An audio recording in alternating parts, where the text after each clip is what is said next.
Hello everyone, welcome to the Centric. तो आज की क्लास में हम लोग कंटिन्यू कर रहे हैं रेगुलेटर। लास्ट क्लास में हमने ब्रीफली ऑब्जर्व किया about the characteristics of Zener diode, क्योंकि जेनर डायोड का यूटिलाइजेशन आता है। चलिए तो बात कर लेते हैं सबसे पहले रेगुलेटर की। So make a heading here, regulator.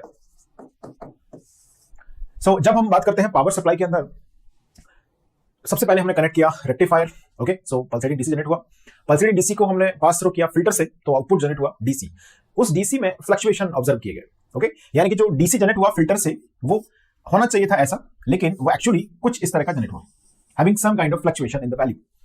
अब इन फ्लक्चुएशंस को ओवरकम करने के लिए, कंपेंसेट करने के लिए एक सर्किट हमें रिक्वायर्ड होगा डेफिनेटली। अब हमें दिमाग में आता है कि ये फ्लक्चुएशन हो क्यों रहे हैं in the filter's output, why these fluctuations are happening.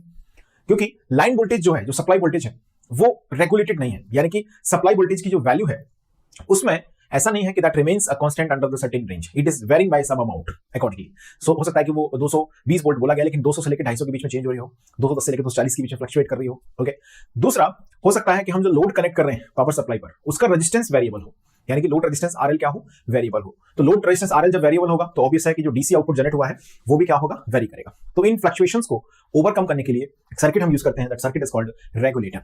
Okay, so regulator is what basically a circuit which provides a regulated DC output irrespective of fluctuation. लिख लें आप इसको, a circuit which provide regulated DC output irrespective of fluctuation in line voltage. line voltage के bracket में आप लिखना चाहते लिख सकते हैं सप्लाई वोल्टेज, और fluctuation in the load current bracket में आप चाहे लिखते हैं, और लोड रेजिस्टेंस, यानी कि लोड रेजिस्टेंस में चेंज हो उसकी वजह से, due to change in the load resistance, है ना। लोड रेजिस्टेंस में चेंज हो उसकी वजह से लोड करंट में फ्लक्चुएशन हो रहा हो, लाइन वोल्टेज में फ्लक्चुएशन हो रहा हो, इनकी वजह से अगर आउटपुट वोल्टेज जो डीसी वोल्टेज है वो रेगुलेटेड नहीं आता है, तो हम यूज करते हैं वहां पर रेगुलेटर। ओके, वैसे तो रेगुलेटर्स की बहुत सारी कैटेगरीज में इसे डिवाइड किया गया है, लेकिन हम लोग यहाँ पर दो ही तरह के रेगुलेटर की बात करते हैं, shunt regulator and series regulator, जो कि लीनियर रेगुलेटर के सब कैटेगरीज हैं। लीनियर रेगुलेटर होते हैं एंड नॉन लीनियर रेगुलेटर होते हैं। So many types of regulators are there, but as per our syllabus GATE point of view will talk about the linear regulator. इसमें भी दो कैटेगरीज होती हैं, एक होता है discrete component regulator, discrete component regulator, और दूसरा उसमें होता है आईसी रेगुलेटर।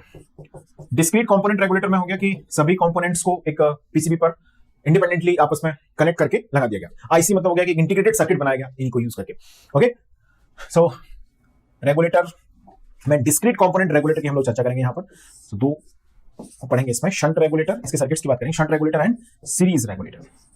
ओके, सो चलिए इसको नोट कर लें जल्दी से, और हेडिंग करें इसमें शंट रेगुलेटर, और यहां पर हम शंट रेगुलेटर को इंप्लीमेंट करेंगे by using the zener diode. So लिखिएगा, इसको नोट कर लो पहले, लिखिए आपने। चलिए अब लिखें हेडिंग लिखें shunt regulator by using Zener diode,